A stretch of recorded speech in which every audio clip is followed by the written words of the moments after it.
Lalu seberapa besar perang Amerika Serikat Israel melawan Iran dan penutupan Selat Hormuz ini akan mengubah arsitektur ekonomi dunia dan juga membayangi neraca dagang Indonesia. Kompas Bisnis pagi hari ini sudah bersama dengan Kepala Ekonom Bank Permata, Yoshua Pardede, melalui sambungan daring, Saudara. Selamat pagi, Mas Yoshua, apa kabar? Selamat pagi, Nada, kabar baik. Alhamdulillah. Oke, Mas Yoshua, terkait dengan penutupan Selat Hormuz ini, sebenarnya kan dampaknya sudah terasa adanya kenaikan harga minyak 10%. Apalagi melihat saat ini gejolak masih terus bergulir sampai dengan saat ini. Dampak terburuknya, Mas, worst case-nya ya katakanlah, sampai berapa kira-kira harga akan terus naik? Apakah bisa mencapai 100 dolar per barelnya? Ya, tentunya kalau tadi disampaikan bahwa beberapa skenario pun juga tetap perlu kita antisipasi ya. Sekiranya memang perang antara Israel, Amerika Serikat dengan Iran ini berkepanjangan, tentunya dampak terhadap harga minyaknya pun juga akan terus merangkak naik ya. Dan kalau dalam skenario di mana deeskalasi terjadi, yakni di mana terjadi terjadi perundingan antara kedua belah pihak, harapannya bahwa harga minyak ini akan kembali normal lagi ya, di bawah 80 ataupun mungkin di bawah 70 dolar per barel. Namun kalau pada kenyataannya sebaliknya bahwa berkepanjangan perangnya, tentunya kami melihat bahwa memang ada risiko ya, bahwa harga minyak ini kan dalam beberapa hari terakhir ini terus merangkak naik ya. Pada perdagangan hari kemarin pun juga sempat dibuka di 82 dolar per barel. Sekalipun memang saat ini bergerak di 78 dolar per barel gitu ya. Namun worst case skenario-nya adalah memang kalau kita lihat bisa saja melampaui 100 dolar per barel ya, sehingga ini tentunya akan sangat dipengaruhi tadi oleh seberapa panjang ya perang antara Israel Amerika Serikat dengan Iran ini mempengaruhi, dan juga karena tadi kalau kita lihat respon dari Iran sendiri sudah menutup Selat Hormuz dan juga sudah mulai menembaki ataupun menyerang juga kapal-kapal tanker minyak yang mendekati Selat Hormuz gitu ya, sehingga tentunya ini akan sangat mempengaruhi juga supply global, karena kita ketahui juga bahwa 20% dari minyak global itu melalui lalu lintas Selat Hormuz gitu ya, dan ini kalau tidak ada penggantinya, jalur penggantinya ataupun supply dari negara lain, tentunya ini akan bisa berdampak negatif tadi melampaui 100 dolar per barel.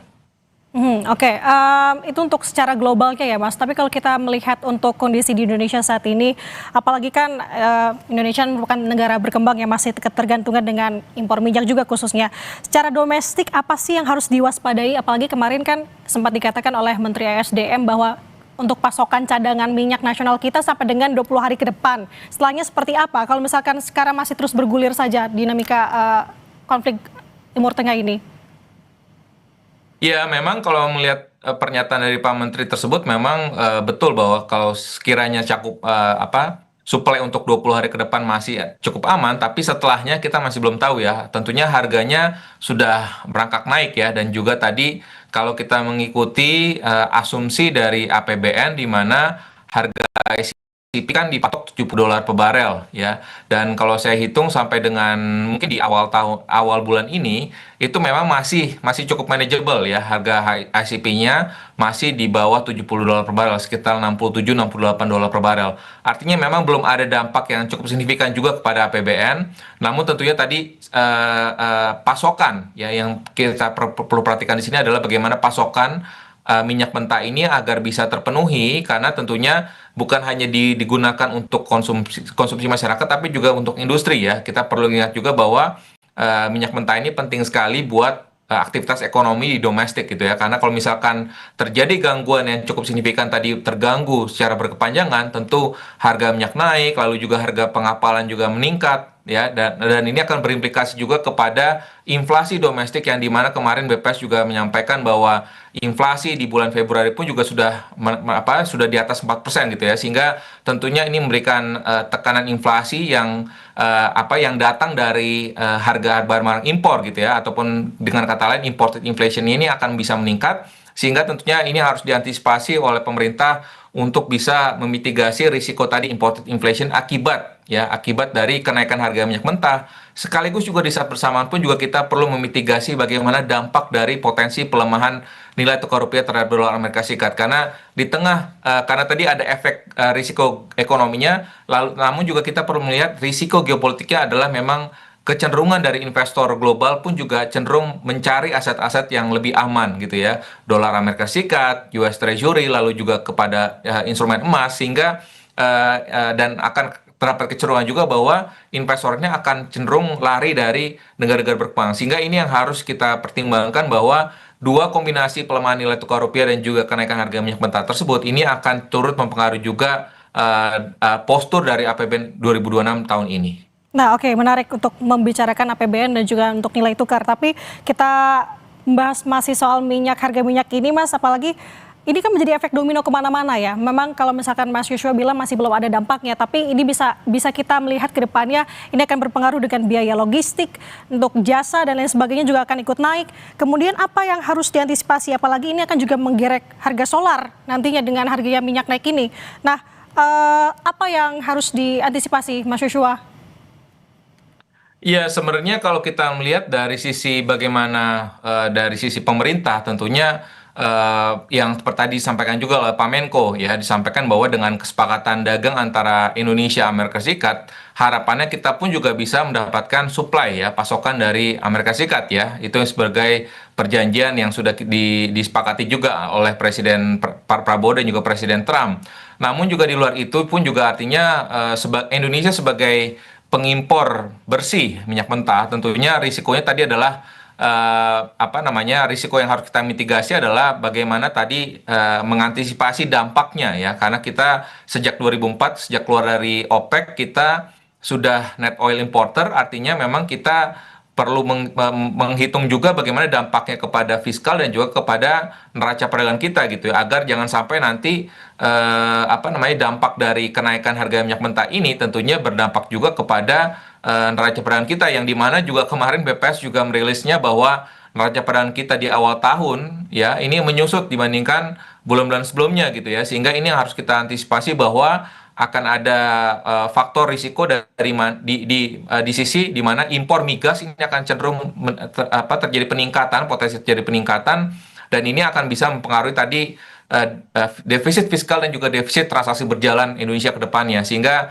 ini tentunya akan bisa membuat volatilitas di pasar keuangan negara berkembang termasuk domestik pun juga harus dimitigasi, sehingga oleh sebab itu memang jangka pendeknya ini harus dijaga bagaimana sentimen di pasar keuangan ya, agar tadi jangan sampai terjadi kepanikan, lalu juga supply falas dalam negeri pun juga dijaga agar terus terjaga stabilitas rupiahnya, dan itu saya juga percaya bahwa Bank Indonesia terus berada di pasar untuk menjaga stabilitas rupiah. Yang kedua juga adalah bagaimana pemerintah pun juga harus mulai mengukur ya saat ini ya terkait dengan subsidi energi nanti apakah akan dinaikkan atau tidak, karena kalau sesuai dengan Undang-Undang APBN 2026 memang di situ disebutkan bahwa untuk subsidi energi itu sekitar 300 triliunan gitu ya, sehingga dengan adanya tentunya dan pemerintah pun juga sudah bisa menjalankan sensitivitas ya, kalau sekiranya nanti harga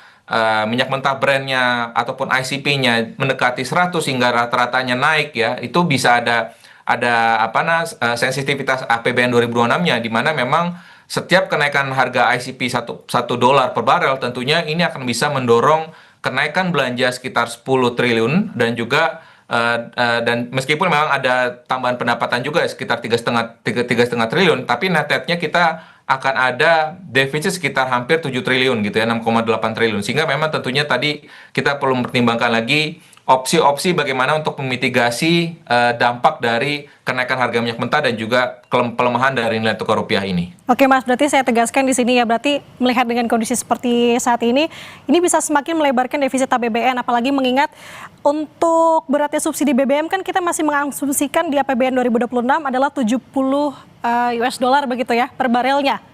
Begitu Mas Joshua? Ya.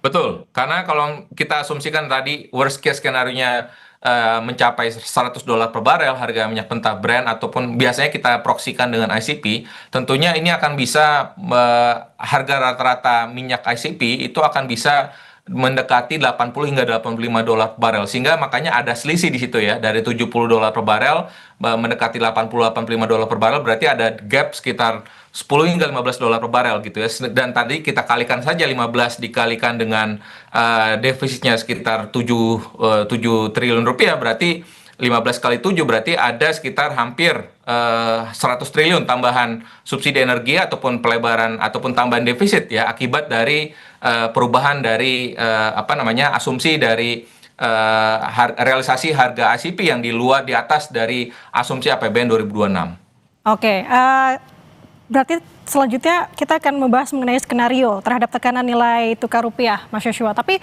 kita akan bahasnya setelah jeda berikut ini. Tetaplah bersama kami. Kembali lagi di Kompas Bisnis, saudara, bersama saya Nanda Aprilia dan narasumber kita pagi ini Kepala Ekonom Bank Permata Yoshua Pardede.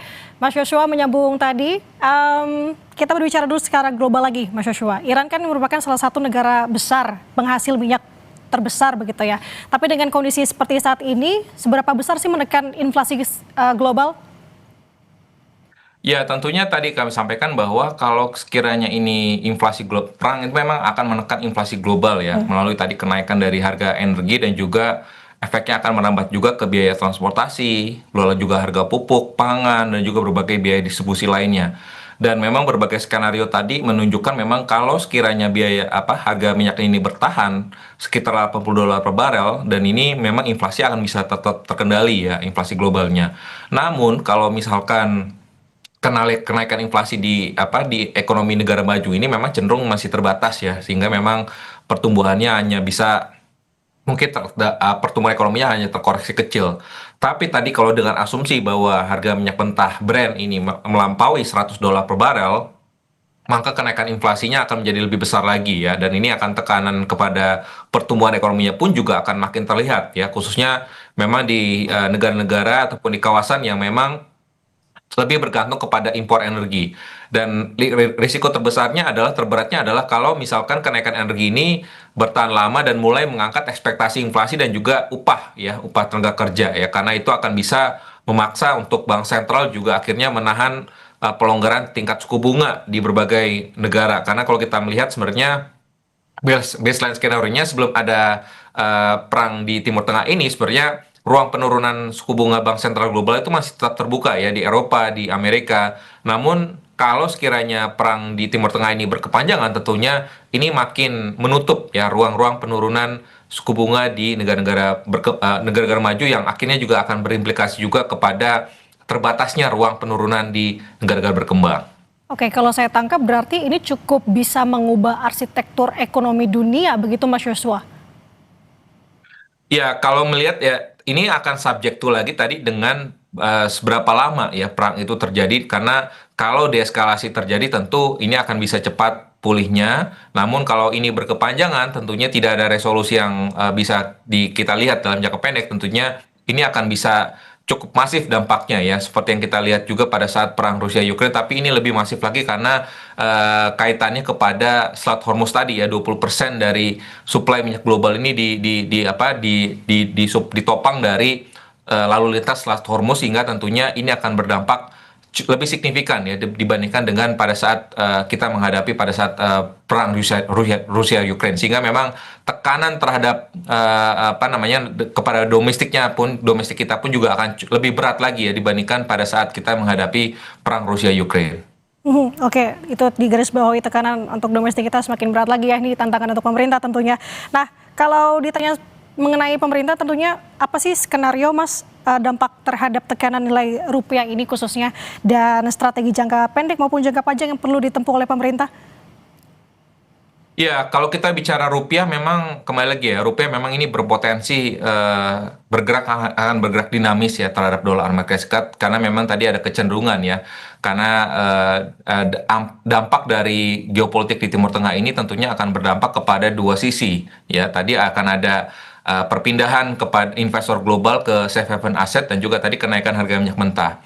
Dan dua faktor itu bisa saling berbarengan ya dampaknya, khususnya buat Indonesia karena kita adalah tadi sudah kami sampaikan kita akan menghadapi twin deficit ya kalau perang Timur Tengah ini mengemuka dan berkepanjangan ya artinya dampaknya tadi kepada fiscal deficit ya dan juga kepada defisit transaksi berjalan ini yang makin menekan sehingga tentunya tidak bisa kita pungkiri juga dampaknya pun juga akan bisa berdampak kepada nilai tukar rupiah yang dimana kalau kita lihat pada penutupan kemarin itu sudah mendekati 16.900 per dolar Amerika Serikat gitu ya dan tentunya sampai dengan saat ini Bank Indonesia masih terus berada di pasar ya untuk menjaga stabilitas nilai tukar rupiah dan bagaimana dengan menjaga supply falas dalam negeri agar tadi tidak terjadi kepanikan di pasar ya dengan adanya situasi di global yang saat ini dipenuhi dengan ketidakpastian.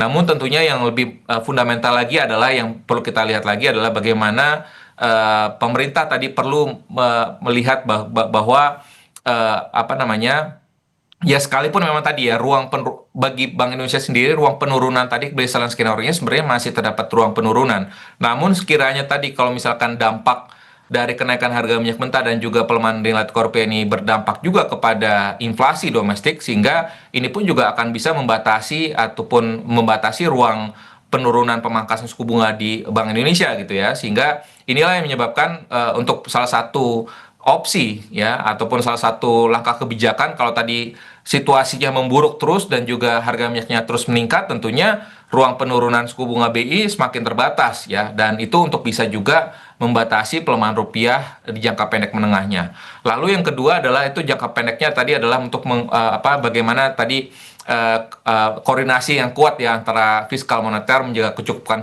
likuiditas devisa dan juga menahan gejolak nilai tukar dan juga pasar surat utang negara agar tadi pembiayaan cost of borrowing pemerintah agar tidak melonjak juga. Dari sisi fiskalnya adalah subsidi energi ini perlu makin tepat sasaran ya agar tadi perlindungan terhadap daya beli masyarakat ini agar bisa berjalan tanpa membuat defisitnya makin melebar tajam. Nah, kalau tadi kalau harga minyak mentah ini terus meningkat terus ya tentunya penyesuaian harga ini tidak bisa ditahankan lagi gitu ya, tidak bisa terelakkan lagi gitu ya, sehingga ini yang harus dipertimbangkan juga bagaimana mitigasi kalau sekiranya ada kenaikan harga minyak dalam negeri juga.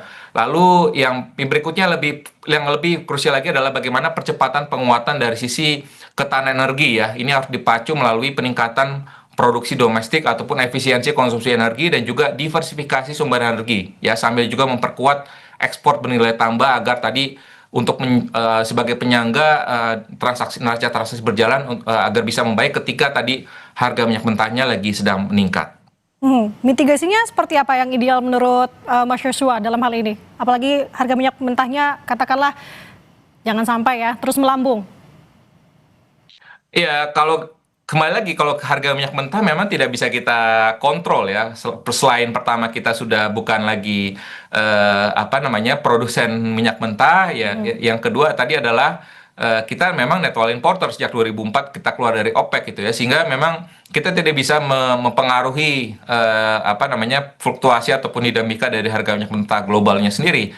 Meskipun memang OPEC Plus menyampaikan bahwa produksinya akan tetap ditingkatkan ya, itu yang sedikit melegakan buat pemerintah khususnya agar tidak terburu-buru juga untuk menaikkan menyesuaikan harga harga BBM domestik gitu. Tapi tetap saja bahwa kembali lagi skenario worst case dari perang di Timur Tengah ini kita masih belum tahu seperti apa. Tapi tentunya bagaimana diversifikasi dari energi baru terbarukan ini tetap harus dijalankan juga oleh pemerintah gitu ya agar jangan sampai nanti ketergantungan terhadap bensin dan juga BBM ini sampai mempengaruhi tadi beban subsidi energi pemerintah gitu ya karena di saat bersamaan pun juga kan pemerintah juga tetap punya punya program-program prioritas yang juga harus tetap dijalankan gitu ya sehingga ini menjadi salah satu trade off yang sulit diputuskan juga ya tentunya nanti bagaimana dikembalikan lagi kepada presiden sendiri bagaimana situasi ini ditentukan apakah penyesuaian penyesuaian harga BBM sehingga nanti akan mempengaruhi juga daya beli masyarakat atau skenario lainnya gitu ya sehingga tentunya ini harus dieksersis beberapa skenario tersebut simulasi tersebut sehingga nanti dampaknya pun juga dapat bisa kita redam ya dampak dari geopolitik di Timur Tengah tersebut. Oke, ini jadi PR besar tentunya untuk pemerintah, begitu ya Mas Joshua ya. Setidaknya tadi ada beberapa strategi dan juga skenario jangka pendek maupun jangka panjang. Jangka pendeknya salah satunya adalah dengan berkoordinasi intrafiskal dan juga moneter. Kita akan lihat bagaimana dinamikanya ke depan, tentu harapannya semakin baik dan kondisi juga tentunya semakin membaik. Terima kasih atas waktunya bersama dengan kami, Kepala Ekonom Bank Permata Joshua Pardede. Terima kasih, sehat selalu. Makasih.